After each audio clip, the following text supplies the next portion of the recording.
নমস্কার, আমি বর্ষা, একজন মেকআপ আর্টিস্ট। এই চত্বরে অনেকেই আমাকে চেনেন, আবার অনেকেই না।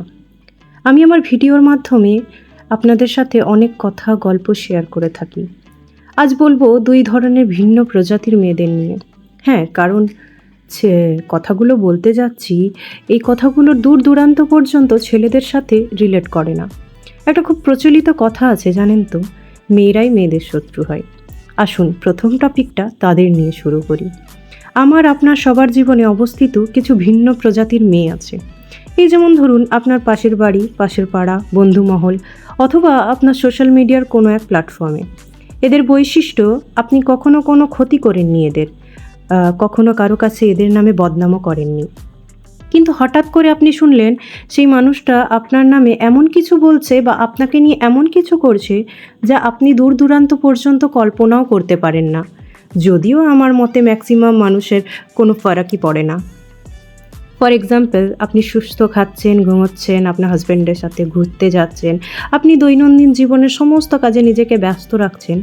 হঠাৎ করে শুনলেন আপনার একটা না, দুটো না, চারজনের সাথে রিলেশন আছে। হতেই পারে সে আপনার বন্ধু, আপনার সহকর্মী বা আপনার কলেজের জুনিয়র যে হয়তো আপনাকে দিদি বলে ডাকে, বা পাড়ার কোনো ছেলে যার সাথে হয়তো আপনি কলেজ থেকে বাড়ি ফিরলেন। আবার হয়তো নিজের বিরক্ত কাটাতে সুন্দর সুন্দর রিলস আপলোড করছেন, আর এরা এসে বলল রিলস মানেই তো মুজরা। মানে সিরিয়াসলি, রিলস বানানো প্রত্যেকটা মানুষ মুজরা করে? আচ্ছা, তারা পারে না বলে বলে, নাকি তাদের ধারণাতেও নেই যে সোশ্যাল মিডিয়ার মাধ্যমে কত কী হতে পারে বা আজ মানুষ কোথার থেকে কোথায় পৌঁছে গেছে? আচ্ছা, এরা কি জীবনে চরম হতাশায় ভুগে? এরা কি অন্যের ভালো সহ্য করতে পারে না, না নিজের কোনো কাজ না থাকায় অন্যর পিছনে খোঁচা লাগে? আচ্ছা, তারা ভেবে পায় না যে যার পেছনে শুধু শুধু খোঁচা মারছি সে যদি পাল্টা খোঁচার বদলে আসতো বাঁশ ছাড় মারে? তাদের আবার লজ্জা বলতে থাকে না হয়তো। তবে তোমাদের জীবনেও যদি এরম থাকে তাহলে আছে লিখে কমেন্ট করো। তাদের ট্যাগ দিয়ে তাদের ফেমাস করে লাভ নেই কিন্তু। আমি এইসব মানুষদের সোজা বার করে দিই জীবন থেকে।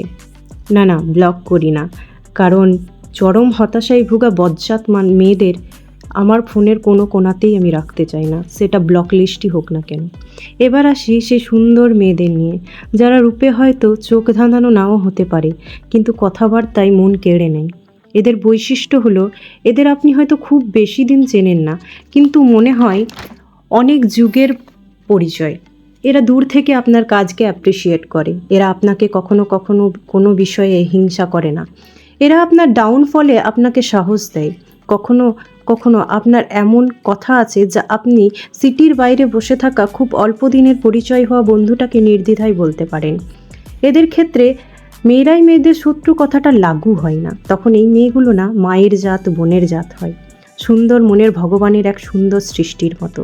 ফর এক্সাম্পল, আপনি সোশ্যাল মিডিয়াতে একটা ভুল ক্যাপশন দিয়েছেন, সেটা সে প্রকাশ্যে হয়তো আপনাকে নিয়ে ঠাট্টা করতেই পারত, কিন্তু সে সেটা না করে আপনাকে মেসেঞ্জারে নক দিয়ে ঠিক করে নিতে বলল। একই প্ল্যাটফর্মে থেকেও এরা আপনাকে সাহায্য করে। তোমাদের জীবনেও যদি এরকম কোনো অপরূপা সুন্দরী থেকে থাকে, অবশ্যই ট্যাগ করো। ফেসবুকে বিগত কিছু মাস একটা কথা খুব ট্রেন্ডে চলছে, যদিও আমি কখনো ট্রেন্ডে গা ভাসাই না, কিন্তু এই কথাটা খুব মানি, নজর ইজ রিয়েল। সোশ্যাল মিডিয়ায় কিছু পোস্ট করলে নাকি মানুষের নজর লেগে যায়, আর সে নজর খুব খারাপ। আমার মতে অচেনা অজানা মানুষ নজর কম লাগায়। এই যে 4 লোক ক্যা কহেঙ্গে, এটা ভেবে নিজের জীবনে 12টা বাজিয়েছেন। বিশ্বাস করুন, ওই 4 লোকই নজর লাগায়, আর সেই 4 লোকের মধ্যে আপনি জানতে পারবেন 3টে লোক কিন্তু আপনার খুবই পরিচিত। নিজের জীবনটাকে নিজের মতন করে বাঁচতে শিখুন। পেছনে বলার জন্য অনেক মানুষ থাকে, আমরা কখনো কখনো তাদের কথা ভেবে অনেক ডিপ্রেশনে যাই, কিন্তু বিশ্বাস করুন, আমি এই মানুষগুলোকে ভালোবাসি না, ঘৃণাও করি না। আমি তাদেরকে আমার চত্বরের কোনো কিছুতেই রাখি না। আপনারাও পারলে এরকম করুন, আর দূরে থাকুন সেই সব টক্সিক মানুষগুলোর থেকে যারা আপনাকে মানসিক যন্ত্রণা দেয়।